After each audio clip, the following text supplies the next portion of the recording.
Hakim ini di antara gurunya Hamka, Abdul Hamid. Hakim ini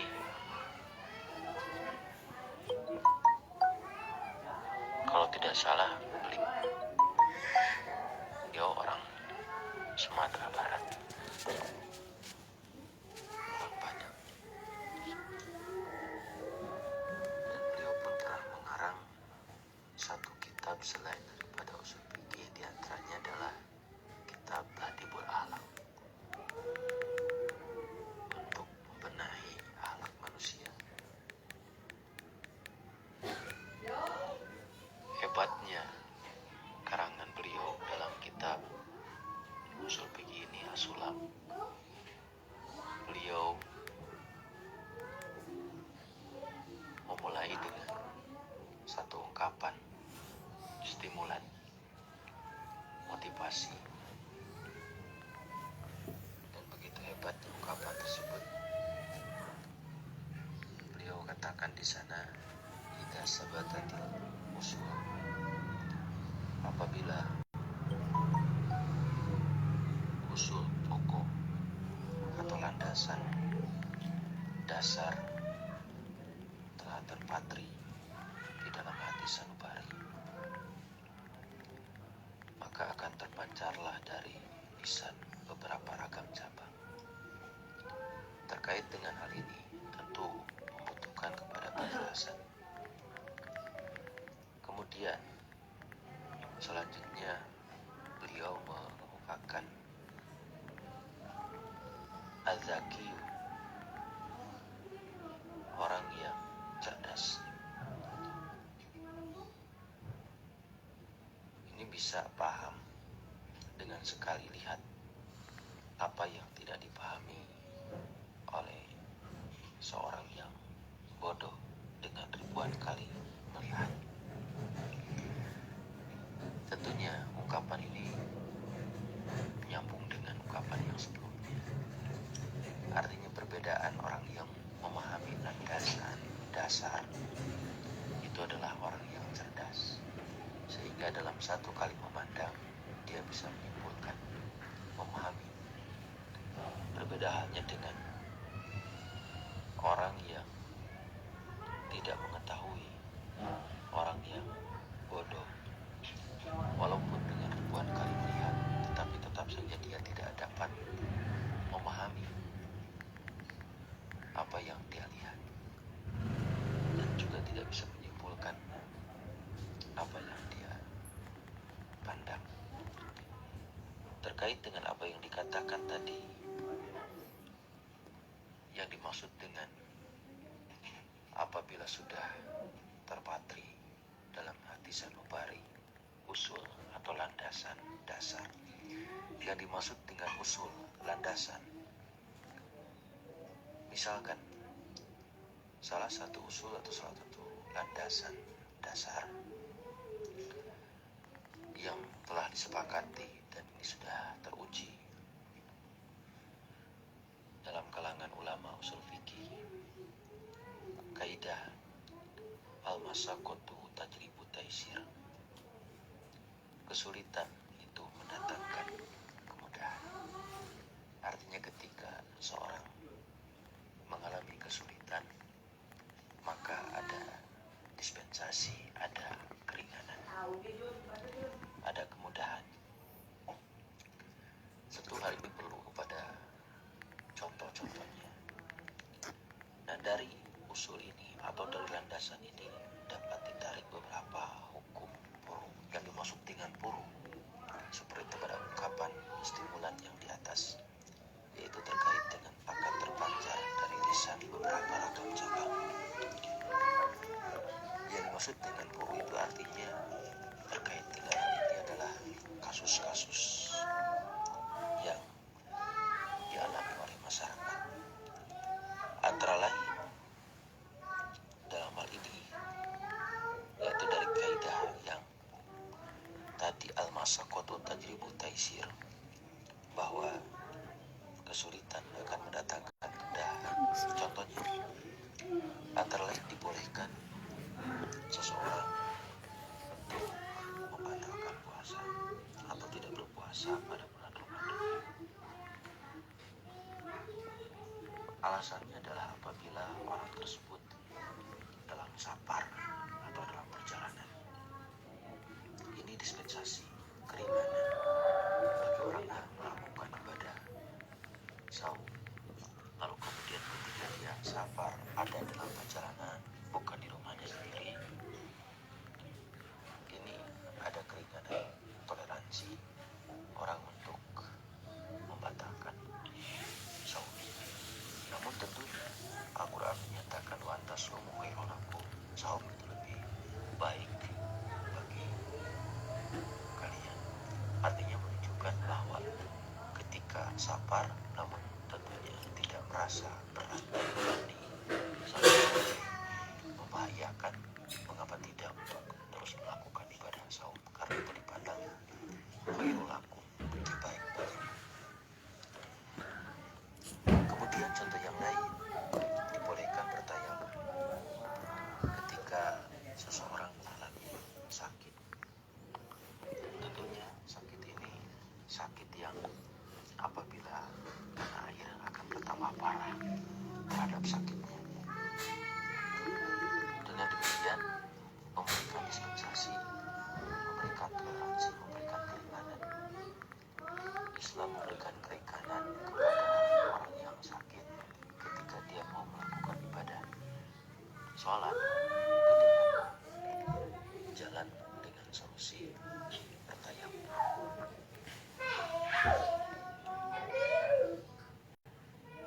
Bila dia merasa atau mengalami sakit, demikian pula ketika dia didapatkan air tentang wudu atau mandi, tentunya tujuannya untuk melakukan ibadah sholat, maka dibolehkan untuk tayamum.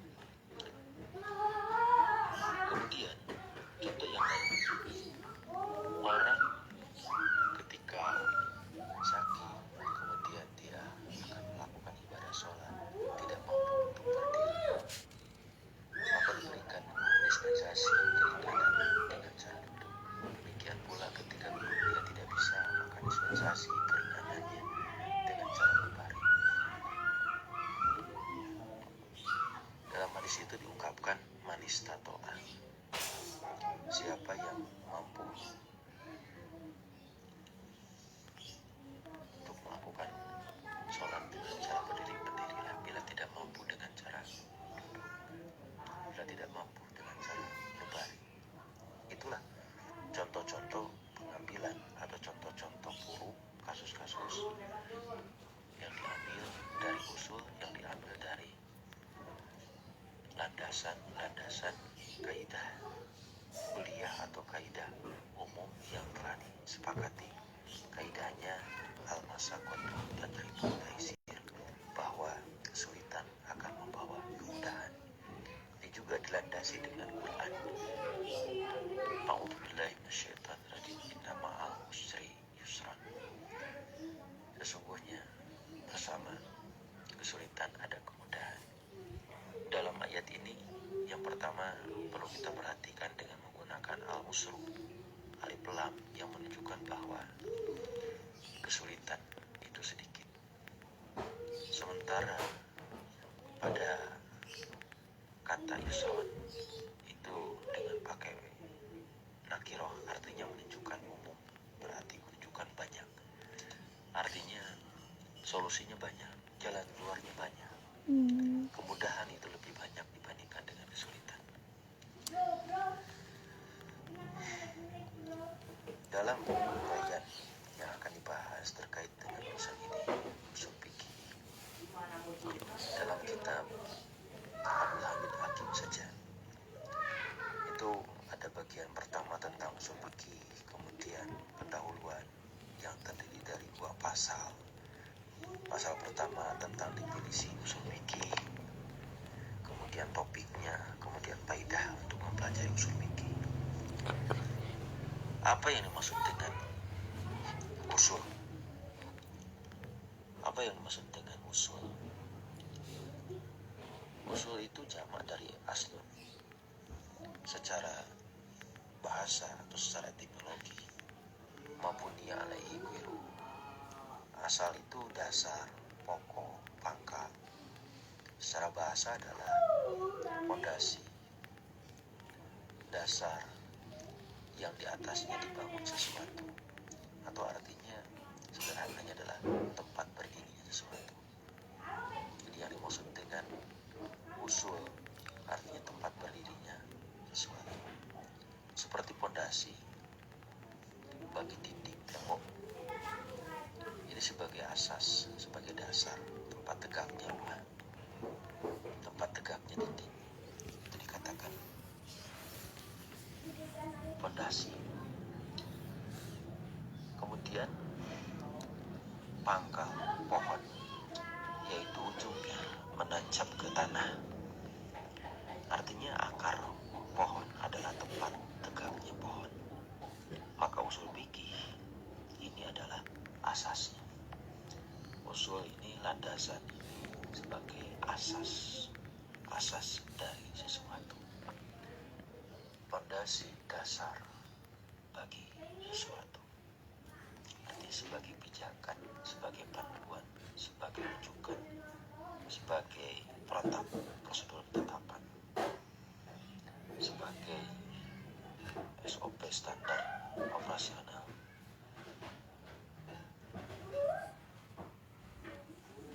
Proyek, program. Jadi ini sebagai panduan, sebagai rujukan, sebagai pijakan, sebagai undang-undang. Nah, sementara diuraikan pada kitab itu setelahnya membahas mengenai furu', apa yang dimaksud dengan faraun di sini. Jadi maksud faraun di sini adalah al-far'u dunia ala ghairi, ialah yang dibangun di atasnya sesuatu, yang duduk di atas asal, yang duduk di atas asas, yang duduk di atas fondasi, ya seperti rumah, dinding-dinding. Kemudian contoh yang lain seperti cabang, dahan, pohon, bagi pangkalnya, bagi akar. Rumah adalah cabang dari fondasi. Maka cabang-cabang fikih artinya produk-produk hasil pemahamannya itu, produk-produk hasil pemahamannya itu, kasus-kasus itu adalah sebagai cabang bagi usul, landasan atau pijakan. Kemudian definisi usul secara istilah adalah disebutkan menurut dalil. Artinya ketika mengungkapkan usul berarti mesti ditunjukkan dalil-dalilnya. Kemudian juga mesti ditunjukkan kaidah-kaidah atau aturan-aturan umumnya yang sudah disepakati, yang sudah jadi empiris, yang sudah teruji. Kemudian roji, yang dengan roji itu pendapat yang lebih valid, artinya yang telah disepakati, yang kuat. Kemudian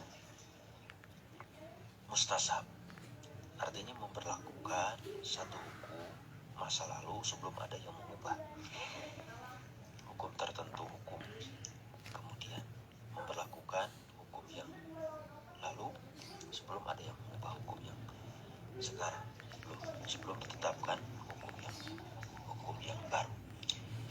Itu yang disebut dengan mustasab. Itu yang disebut dengan diantaranya usul disebut usul tadi.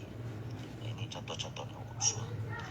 Kemudian menurut Syekh Kamaluddin bin Imam, usul fikih adalah kaidah-kaidah yang dijadikan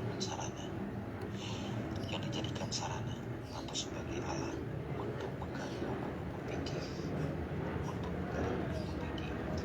maka kaidahnya itu adalah usul. Dengan kata lain, usul fikih adalah kaidah-kaidah yang digunakan sebagai metode atau cara manhaj menetapkan dalil-dalil hukum tentang amal perbuatan manusia. Nah, contoh-contoh usul seperti dasar ungkapan kewajiban berzakat. Apa dasarnya? Dasar kewajiban zakat dasarnya adalah Quran, yaitu dalil wajibnya berzakat dasarnya adalah dari Quran.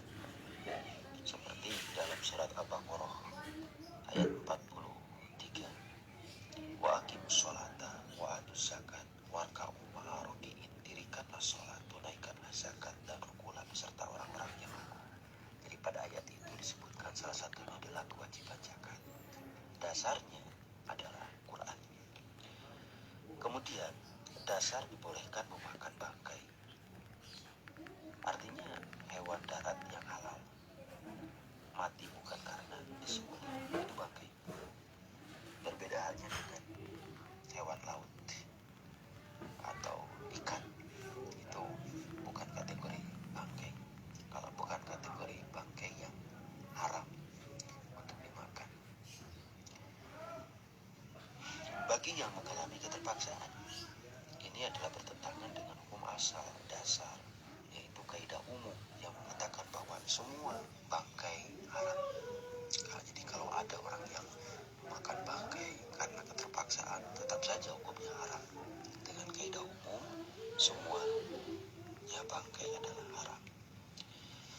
Nah, kecuali kalau terpaksa, ini merupakan pengecualian. Ayatnya innama harama alaikumul maitata waddama wa lahmal khinzir wa ma uhilla li ghairillahi faman ittara ghairu bagin wala adin wala isma alaihi innallaha ghafurur rahim. Surat Al-Baqarah ayat 173. Sesungguhnya Allah hanya mengharamkan bagimu bangkai, darah, daging babi, dan binatang yang ketika disembelih disebut nama selain Allah. Tetapi barang siapa dalam keadaan terpaksa memakannya, sedangkan ia tidak menginginkan dan tidak pula melampaui batas, maka tidak ada dosa baginya. Sesungguhnya Allah Maha Pengampun lagi Maha Penyayang. Kemudian asas dasar, asal sebuah perkataan dibawa kepada makna hakikinya, makna yang sebenarnya, yaitu perkataan jelas-jelas ketika ia mendengar. Jika ada orang yang mengatakan aku melihat sebuah gunung di sebuah kota, kalimat ini memiliki dua makna, ada makna hakiki dan makna majaz. Artinya bukan sebenarnya. Makna hakikinya adalah orang itu benar-benar melihat gunung, sebuah dataran yang tinggi. Kalimat ini juga bisa mengandung makna majaz, yaitu makna yang bukan makna asal. Sebenarnya sebuah kalimat bisa jadi maknanya adalah orang itu melihat orang alim, orang yang berilmu di sebuah kota. Kenapa orang alim itu diserupakan dengan gunung? Karena orang alim seakan-akan ia mempunyai pengetahuan yang sangat banyak, sampai pengetahuan itu sampai menggunung. Kemudian contoh lain terkait dengan urusan usul, kemudian dasar landasan. Menurut dasar sesuatu adalah memperlakukan keadaan yang semula atas keadaan yang sekarang. Contoh, apabila diyakini ia telah berwudu sebelumnya, kemudian ragu di pertengahan hadas, maka yang pokok adalah ia pernah suci karena berwudu. Dalam hadis riwayat Bukhari terkait dengan urusan ini, bahwa ada seorang yang mengadukan keraguan kepada Rasulullah SAW bahwa seakan-akan ia mendapatkan sesuatu dalam sholatnya. Beliau lalu bersabda, jangan kamu pindah atau pergi hingga kamu mendengarkan atau mencium baunya. Maksudnya adalah sehingga mendengarkan suaranya dengan telinganya atau mencium baunya dengan hidungnya. Nah, ini terkait dengan urusan contoh-contoh usul. Contoh yang lain, seorang pembeli sepasang sepatu menggugat kepada penjualnya lantaran sepatu yang dipakainya cepat rusak dalam satu kali pakai, maka gugatan pembeli itu terpatahkan. Karena menurut asalnya sepasang sepatu itu yang dijual ditetapkan dalam keadaan baik di tokonya. Contoh yang lain, sepasang suami istri cukup lama berumah tangga. Istrinya menggugat bahwa ia tidak pernah dinafkahi oleh suaminya. Gugatan itu dapat diterima karena menurut keadaan semula, sebelum terjadinya perkawinan, kewajiban memberi nafkah terhadap laki-laki itu tidak ada. Baru terjadi kewajiban